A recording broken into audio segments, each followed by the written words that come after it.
and to all you beautiful women listening, this is important shit. And even though I wrote that article that said, I'm not sure I trust you just yet, we can't do this without you. And, don't be put off by the response of people who are wounded like me, who need a little time. It doesn't mean that we don't need your help. It doesn't mean that it is not welcome. It just means that you have to do some of it on your own. This is Your Kick-Ass Life podcast, episode number 371 with guest Laura Robbins. This is the Your Kick-Ass Life podcast with Andrea Owen, a no BS guide to self-help and badassery. Because ladies, let's face it, life's too short for it to not kick ass. And here's your host, the girl who serves it up straight with a side of crazy, Andrea Owen. Hey there, ass kickers. Welcome to another episode of the podcast. I am so glad you are here with me today. Laura Robbins is back on the show. She was here a few episodes ago on show number 367, where we talked about her being the only one in the room. And we also talked about recovery and we talked about divorce. So if you missed that one, definitely go check it out. And she's back as we have a very important conversation. I just couldn't get enough of her. I needed another 40 minutes or so with her.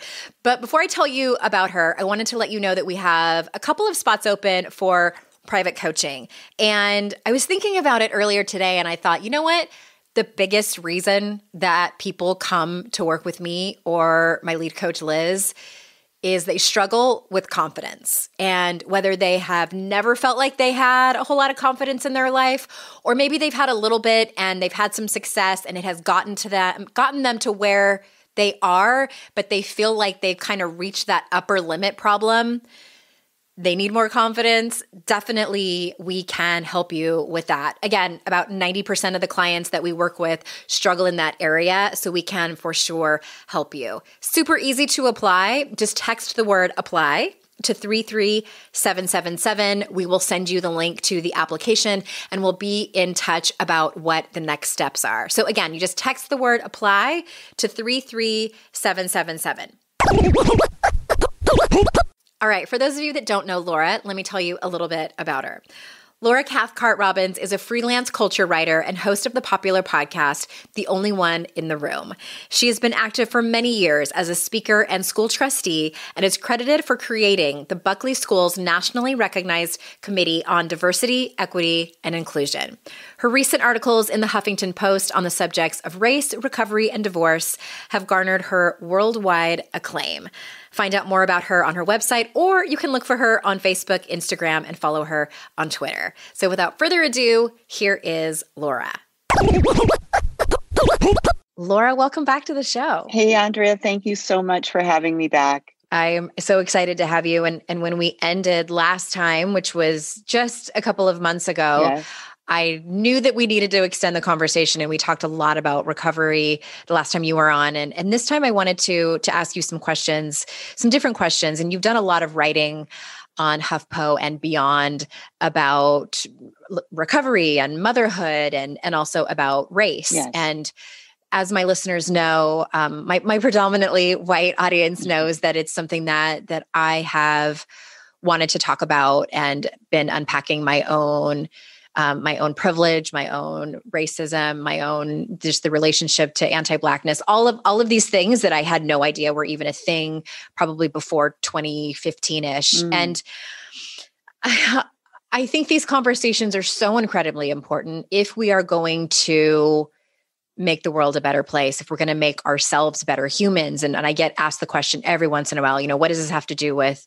self-help and women's empowerment? And my answer to that, for anybody that's wondering, is that if you're not trying to help all women, then you're doing it wrong. And this is such a big part of women's empowerment. So I could go on and on my soapbox on that, but that's not what this is about. This is about you being able to give voice to some things. And so let's start with, I read your article just a couple of days ago about that you wrote for HuffPo, and we will definitely put the link in the show notes, about teaching our children about racism. And I know a lot of my listeners are child-free, but I do think this is an important topic because, this is lessons that they could talk to just people about, their coworkers, their family, et cetera. And so can you tell us a little bit about that article and the story that brought you to write that?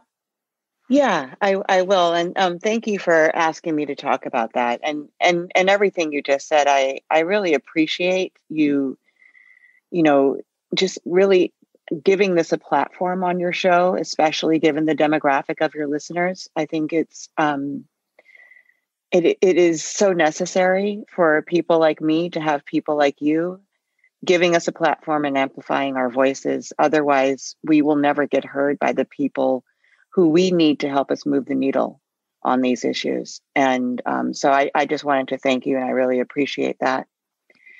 The article that you're talking about, I don't remember the exact title, but it was basically my 11-year-old got called the N-word. White parents teach your children about racism.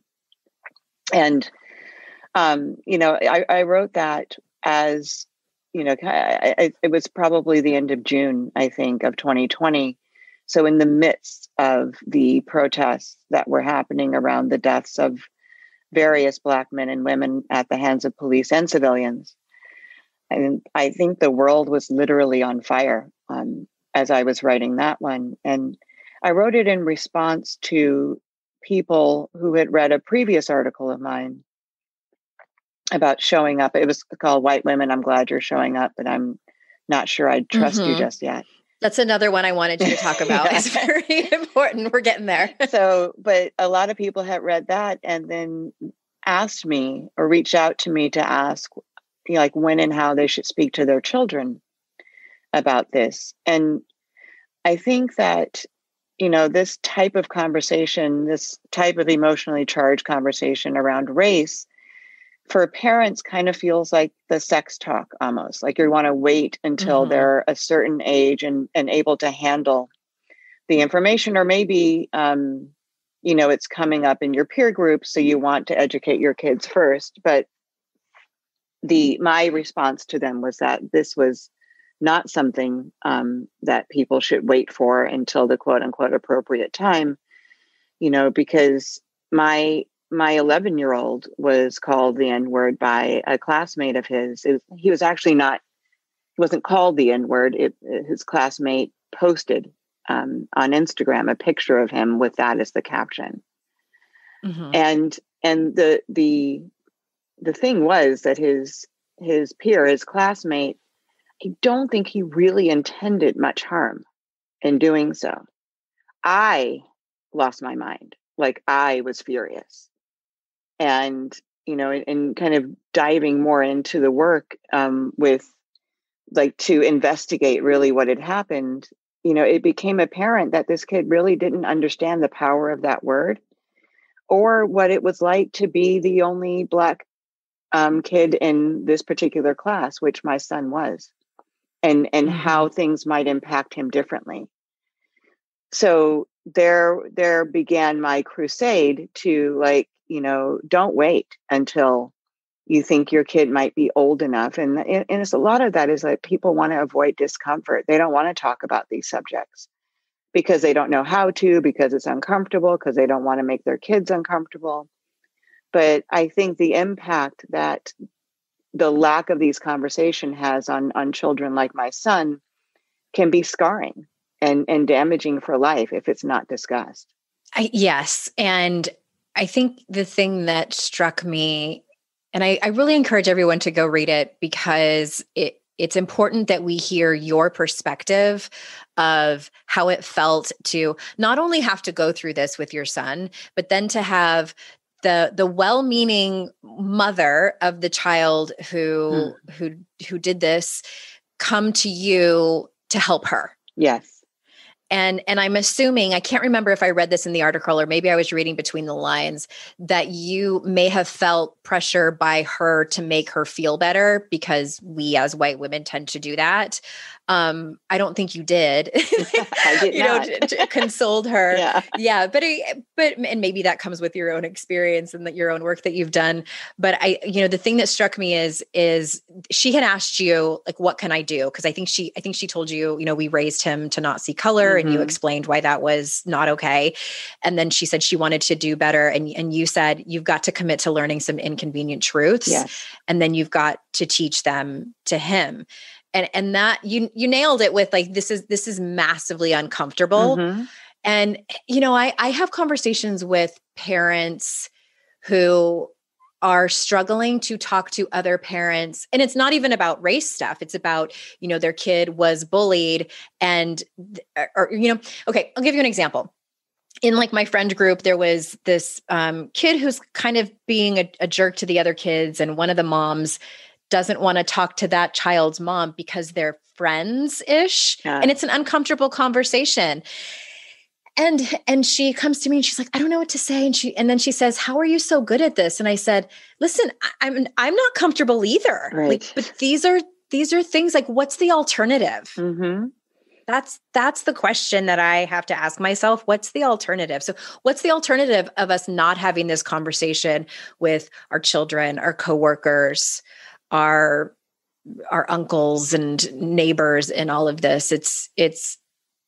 We're complacent, first and foremost, and nothing changes. Absolutely nothing changes. Right. Well, and also I think what we're seeing, currently in the country is the result of not talking, of the results of not discussing, the results of avoiding these inconvenient truths since the inception of this country, honestly.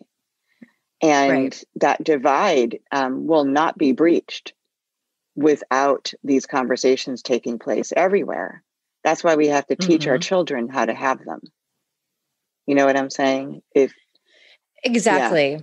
Yeah. It reminds me of the family. Well, let me back up a little bit. So a couple weeks ago, I jumped into the intro of an already recorded podcast episode that was about to go out with my DEI consultant, Jessica Sharp, who's a phenomenal human being. And we were talking about the expression that's been going around a lot of, this isn't who we are as a nation. We're better than this. Yeah.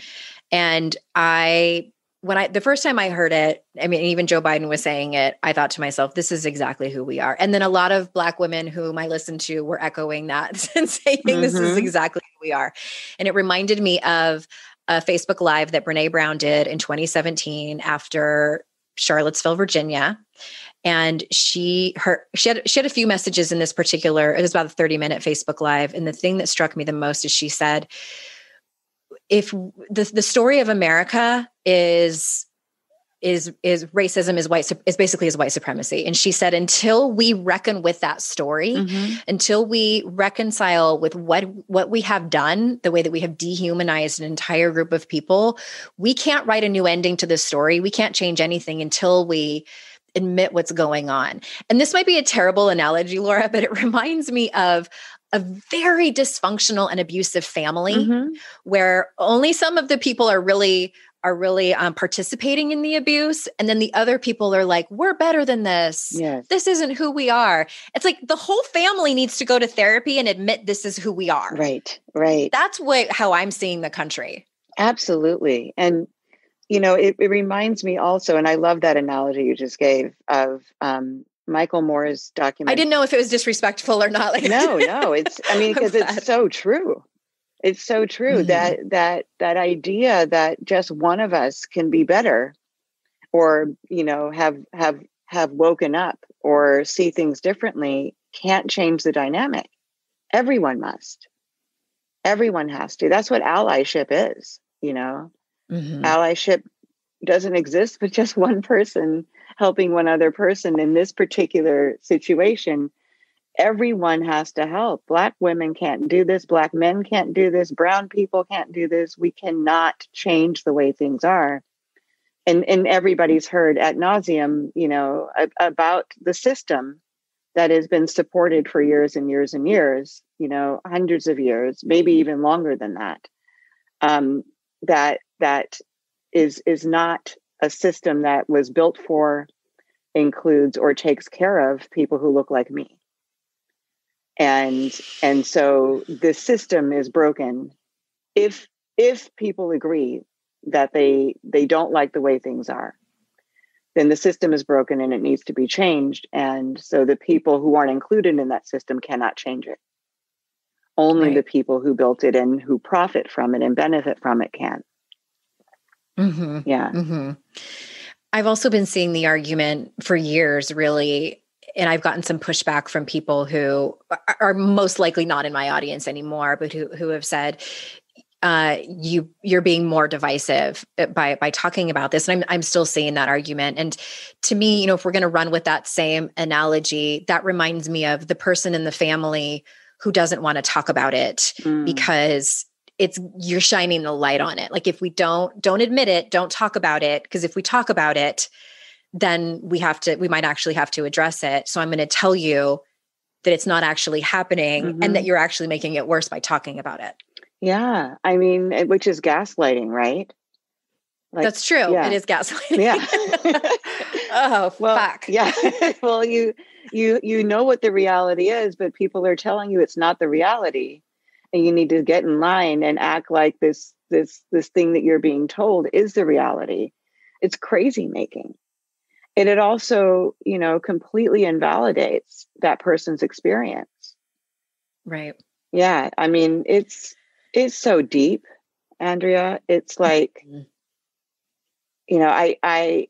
I don't believe, and this makes me very sad, that I'll see any significant changes while I'm alive.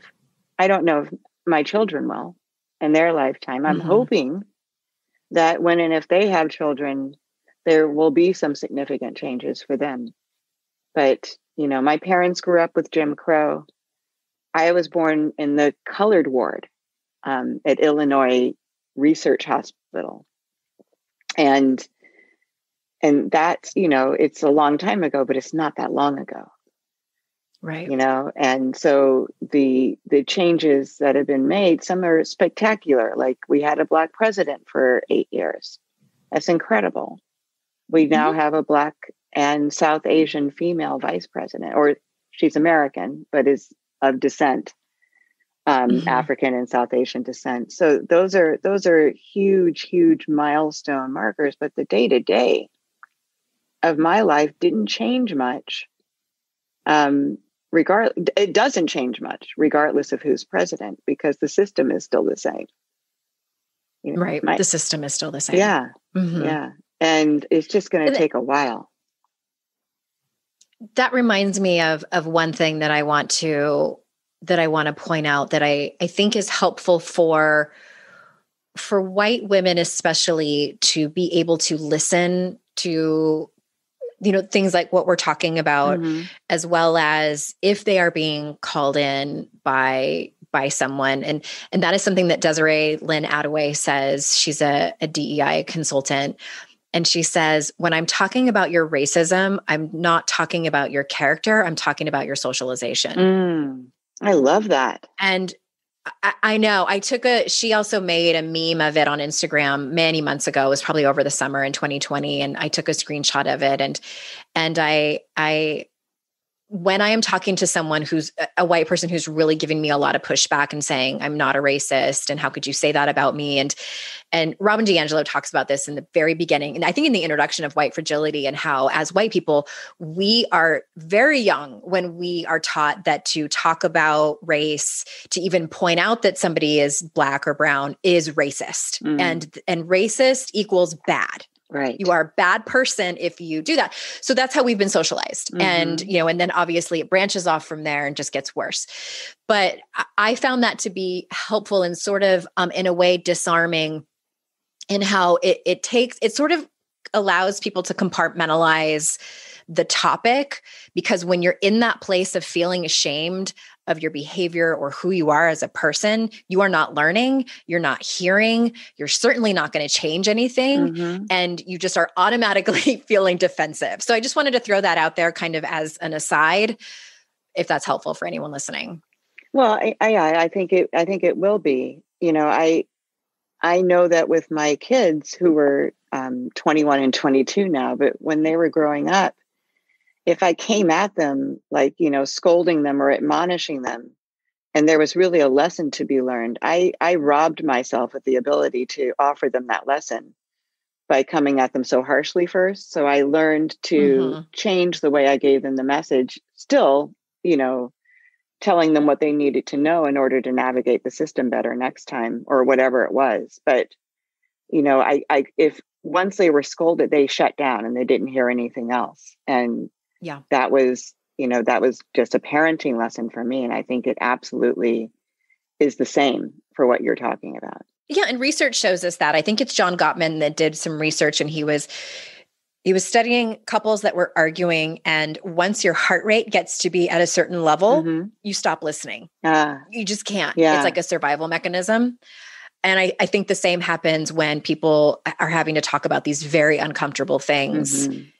No one's hearing each other. So I thought that was important to share. I want to switch gears in this other piece of writing that you did. When I read this article, and the title of it is White Women, I'm Glad You're Showing Up, but I'm Not Sure I Trust You Yet. Yes. When I read it, it made me think of when I first moved to North Carolina. And I was born and raised in Southern California, where you are. I was in San Diego. And then we lived in Utah for 3 years, which is very monochromatic. And then we moved out here, we were in Greensboro, and it was much more diverse. Yes. And I was on a run. So this was in 2014. This was late in 2014. And I was on a run at this really beautiful park. And I noticed that when I would pass the other direction, when I would pass a white woman and I would make eye contact and wave, I would say 95% of the time they would make eye contact and wave back and smile. And I would say only about 40% of the Black women did. And I noticed that, and I completely took it personally.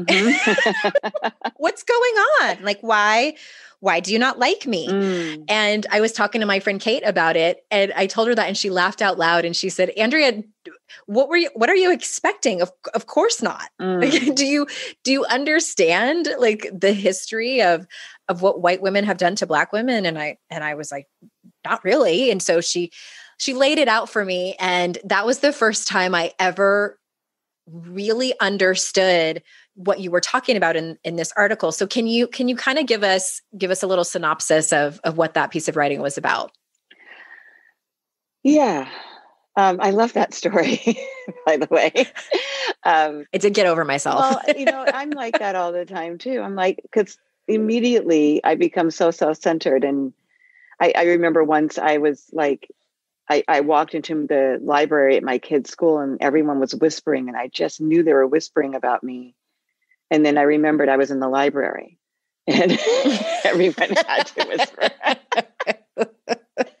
I was like, oh. Well, I'm also an addict too, so I definitely think the world revolves around me.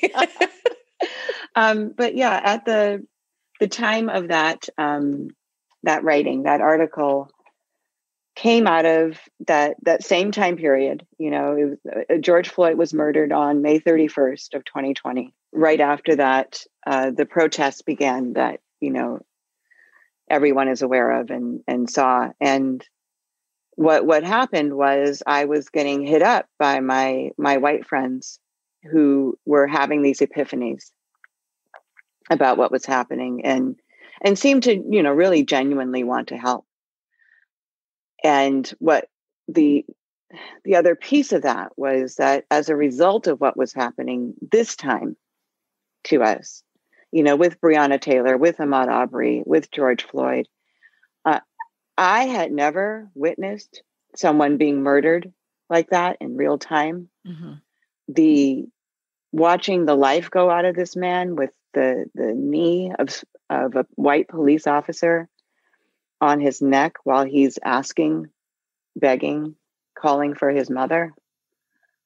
That gutted me. It shattered me. And I had known about these deaths before. I had even seen a couple that, kind of stopped short as, you see it on the news and then they'll freeze it as the bullets leave the gun or whatever that results in someone's death. But this one I saw, and it hit home for me in a different way. And I did not know how to help myself in that moment. I didn't know what I could do to rid myself of this feeling that I had. I'd never had it before. I understand it now to be grief, but it was also anger, and just extreme sorrow. It felt so heavy. So to have all these people that could not have been impacted the same way because they weren't Black, hitting me up and saying, I get it now, how can I help? It felt, the burden felt even heavier to try to help them, because they were just finally waking up to what people who look like me have been experiencing, like I said, for hundreds of years. Like, I've known this since I was able to really comprehend what was going on, probably 4 or 5, that I was different and that I was not, like, people who look like me were not the preferred people. I was not going to be the one invited to certain play dates. There were going to be people who would walk down the street and look at me and hate me just because of the way that I looked, or my parents looked, or the group of people I was with looked. I knew that from a very young age. I can't remember a time where I haven't known that. So for people who have, benefited from the system in which we live, to be calling me and saying, or writing me or texting me and saying, I get it now. I was kind of like, okay, good. Go do your work. I can't help you right now. And I cannot be, I've never felt like this. This is the lowest I've ever been. So I'm glad you're waking up, but I'm not ready to invite you in to this effort with me right now. I need people that have been in this from the beginning to just really commiserate with. And then, maybe we can take some action. And, a lot of these people, like I said, they are my friends. And I love them, but it felt too loud and too needy at that point, and too bright. Like, people were excited about really understanding this for the first time. It was a eureka moment for a lot of people. Sounds like they were like barging in on your grief. Yeah. Yeah. And I think I have a line in there, something like, you can grieve, but you're not invited to our wake. And that's really how I felt. And it felt very strange writing that. And the woman who edits my HuffPo pieces, Emily McCombs, who I adore, is white. And it felt strange submitting it to her, because I worry about hurting people's feelings. I really do. And at the same time, I know that there are things that need to be said. And not for some reason, but I'm in a unique position to say certain things because of the access and the resources that I have. So I felt like it was incumbent upon me to say these things, and on a platform like HuffPo, which, gets millions and millions of views. So that's where I was when I wrote that. It's such an important article, and that link will be in the show notes as well. And the thing that jumped out at me, I think, is you said, and I quote, "Some of us are dealing with unprecedented grief. We are broken with pain and unvalidated anger." Yes. Thank you for sharing that. And I think the only thing, and I'm not at all saying that I can relate to how you feel or totally understand how you feel. I will never. And I think the thing that finally made me even start to see how Black people, especially Black women, felt when white women especially started to be like, oh, now I get it, was during the Me Too movement, when it was blowing up all over social media.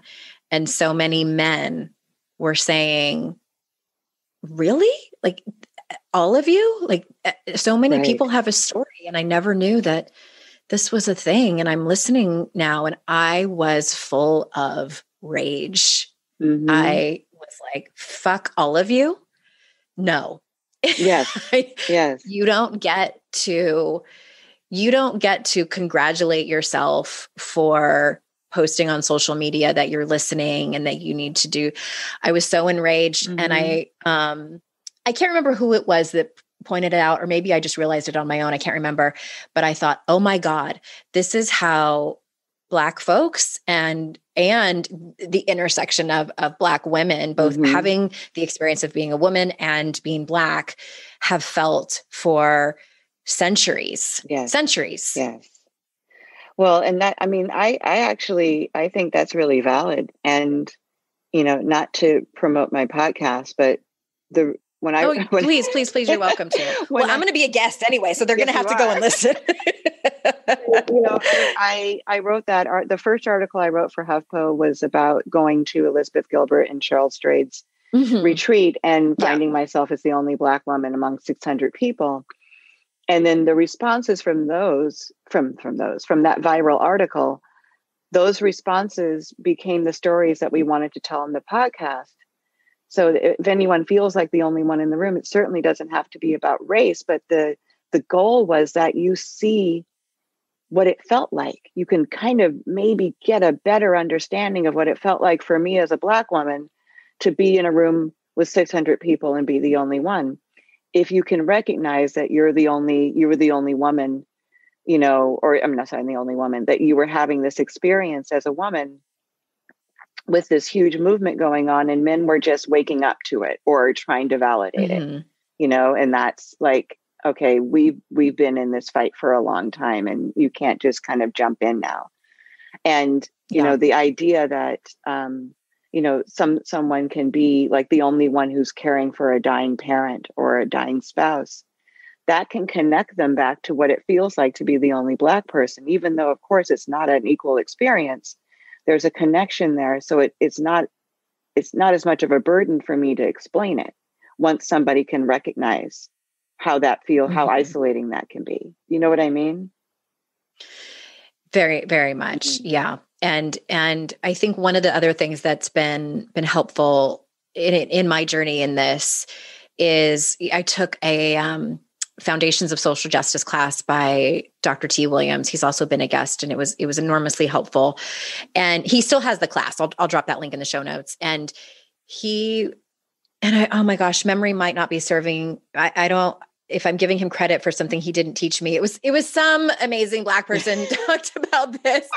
And I can't remember who it was, but it was about how white women, how one of the other reasons that Black women tend to not trust white women is because for so long, and I don't want to speak completely generally here, but many, many, many white women have chosen their race over womanhood. They've chosen whiteness over womanhood and turned their backs on Black women, when we know what it feels like to be in a marginalized group, like as women. Right. And I can't remember who said it, but there's a quote or a meme or something that floats around about how we definitely quit trusting you when you sewed the Ku Klux Klan hoods for your husbands. And I was like, oh my God.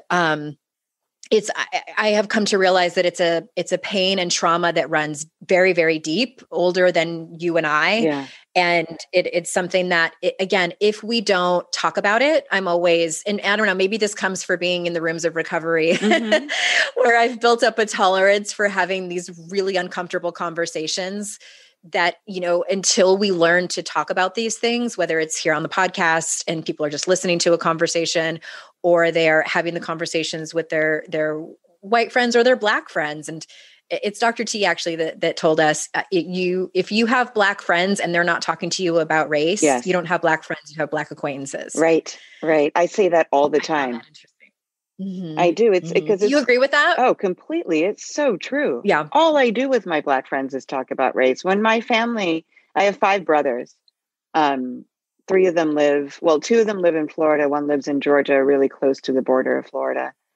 And when they come here, it's, 4 days or 5 days of talking about race as a group. My poor white boyfriend, he's the only one in the room then when my whole family's here.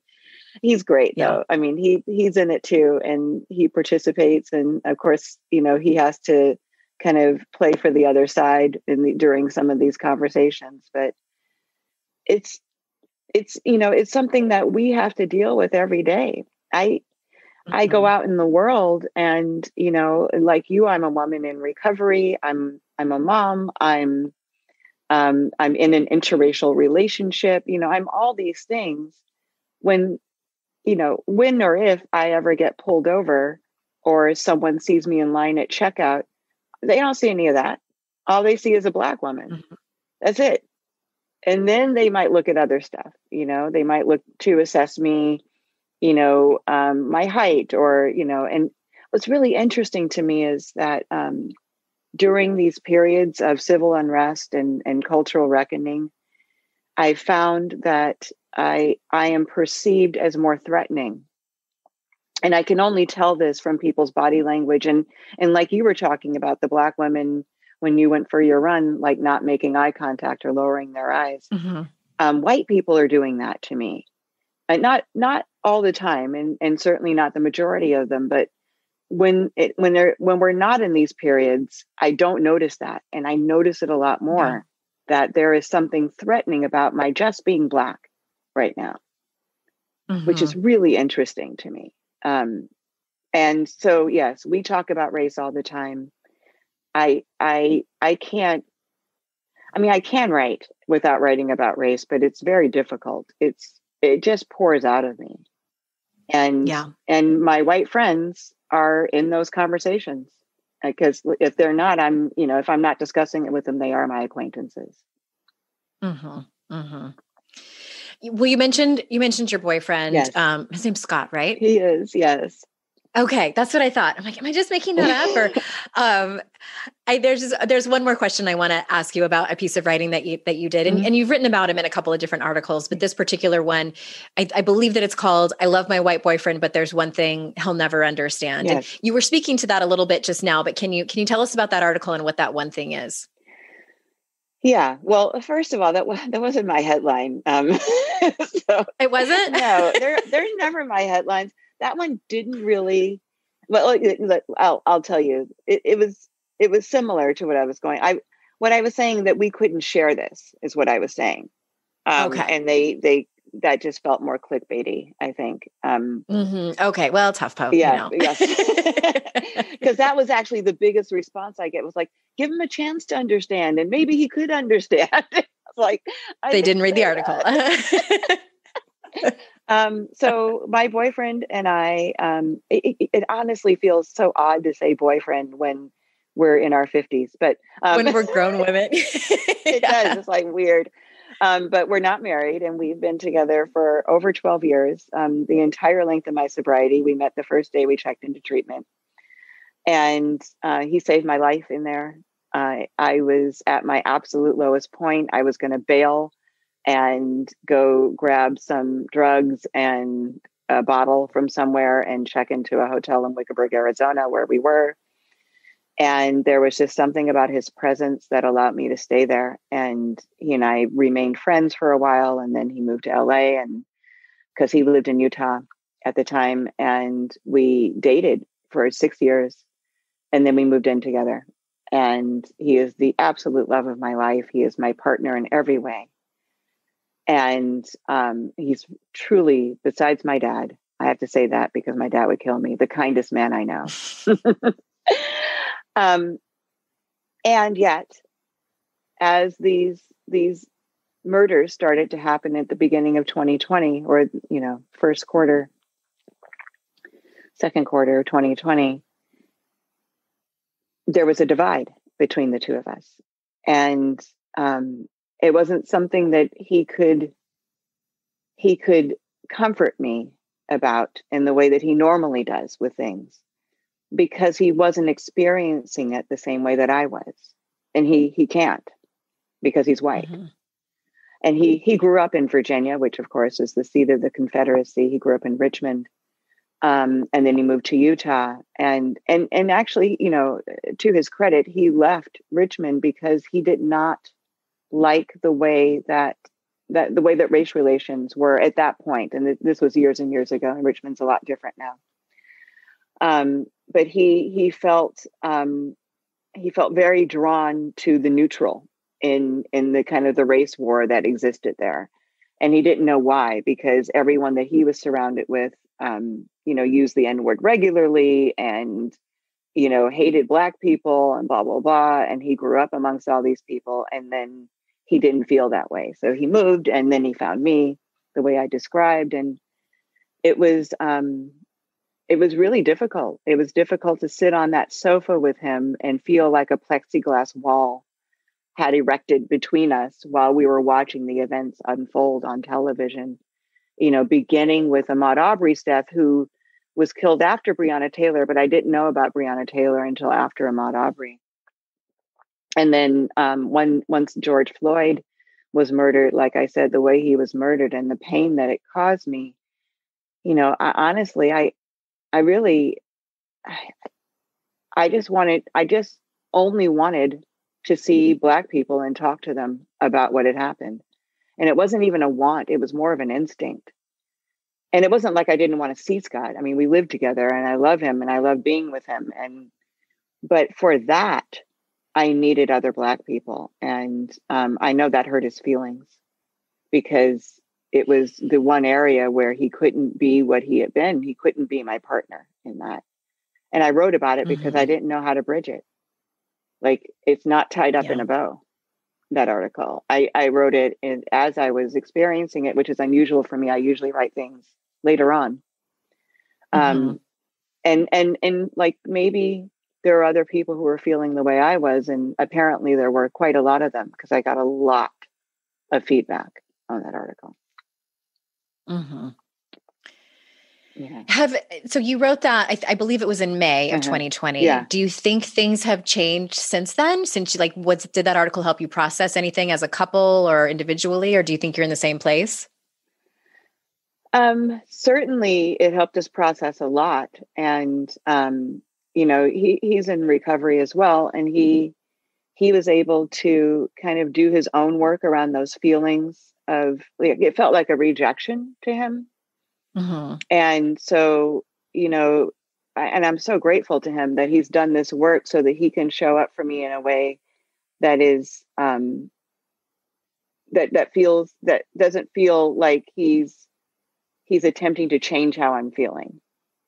And that's really hard to do. It's hard to show up for somebody that you love that's in pain and not try to make it better for them. But he's done a lot of work. Some PhD level work. Right? Right? It is absolutely. And so he's able to do more of that. And I'm able to let him in more to a certain extent. And I actually just wrote a piece that's coming out today, I think, about when, they stormed the Capitol, the second week of January of 2021. I was able to get on an emergency BIPOC meeting, Black, Indigenous, People of Color meeting, recovery meeting on Zoom that I got a notification for as it was happening. And I felt exactly the same way I did when George Floyd was murdered as this was happening. And Scott was right downstairs in his office and I couldn't go to him. And then this meeting popped up and there were over 100 Black faces on there sharing in this experience. And I don't know if I wasn't soothed, but I felt seen and I felt witnessed in a way that he could not witness for me. And then after that, I went down and shared the experience with him and allowed him to be whatever he needed to be for me in that moment. Yes. I appreciate you sharing that very intimate snapshot of your relationship and the nuances of it. Thank you. It reminds me of, and this is it's not a comparison. I remember when I was first sober and I think I had 6 months and I was so excited and proud of myself. And my husband, and he knows better now, but he wasn't, I think I told him and he just didn't blow it off, but just wasn't excited. And my husband is not very demonstrative ananyway. Like we would win the lotto and he'd be like, yay. He just doesn't emote like I do. Like I'm very like, you don't have to guess what I'm feeling. But I was so disappointed at his reaction that he wasn't throwing confetti for me and like having a parade down the street. And one of my friends in recovery, she said, he'll never understand because he's not an addict. And the people in the rooms are the ones who are going to show up for you and get you a cake and pat you on the back and hug you and all of these things. And And it was helpful for me to not only accept that, but also have that conversation with my husband. Yeah.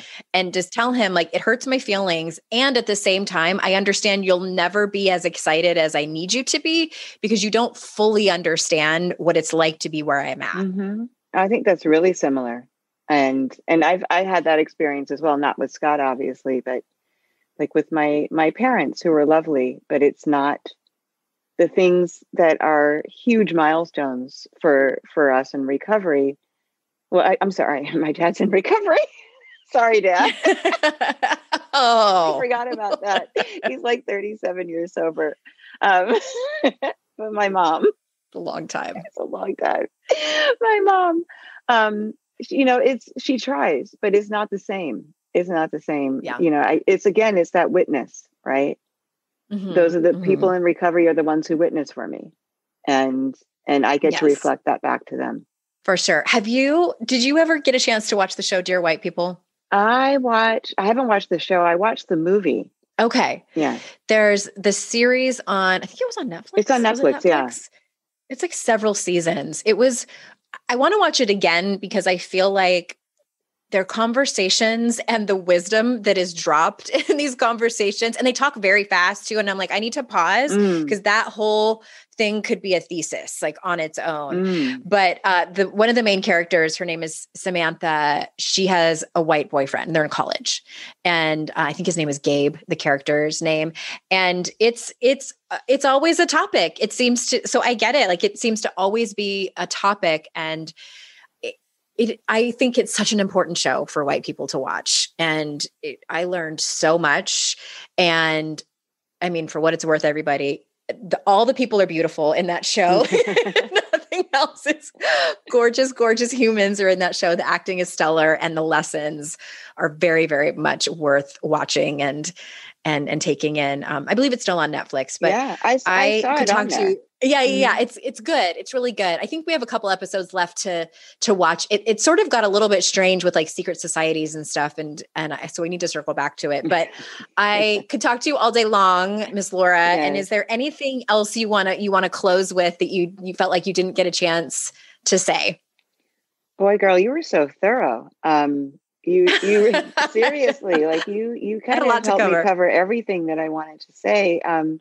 I mean, I think that what I really like to say is really just to thank you again for having this conversation with me and, with the platform that you have. And like I said, the audience that you have, and to all you beautiful women listening, this is important shit. And, as even though I wrote that article that said, I'm not sure I trust you just yet, we can't do this without you. And, don't be put off by the response of people who are wounded like me, who need a little time. It doesn't mean that we don't need your help. It doesn't mean that it is not welcome. It just means that you have to do some of it on your own. And then we come together at a certain point and we do it together. But I really appreciate you, Andrea. And I just, I'm blown away that you've given so much time and attention to this. And I'm glad to be a part of it. You're welcome. And I feel the discomfort of being thanked for it. And to me, it felt like such a calling of, and it was other white women who called me in, back in 2015. And at first I bristled and thought, you don't get to tell me how to run my business. And that was all of my white fragility speaking and all of my ego and all of my shame.